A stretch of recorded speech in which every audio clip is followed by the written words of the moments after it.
মধ্যপ্রাচ্যে ইসলামিক সেনাবাহিনী গঠনের প্রস্তাব দিয়েছে ইরান।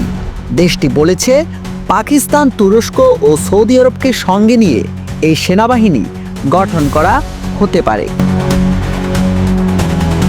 ইরানি নেতা মহসেন রেজাই জানিয়েছেন, এই সেনাবাহিনী গঠন করা হলে তা মধ্যপ্রাচ্যের চলমান সংঘাত মোকাবিলায় গুরুত্বপূর্ণ ভূমিকা রাখতে পারবে।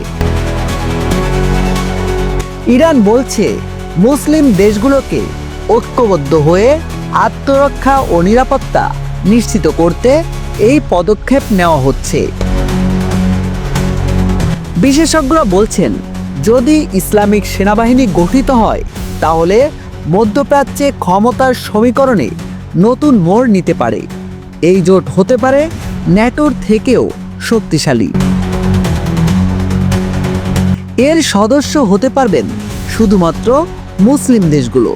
এতে মুসলিম শক্তি আরও অনেক বেশি শক্তিশালী হবে।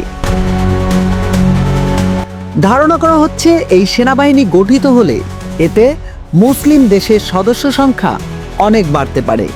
অনেক বিশেষজ্ঞদের মতে এতে মধ্যপ্রাচ্যে সংঘাত আরও বিস্তার লাভ করার আশঙ্কা রয়েছে।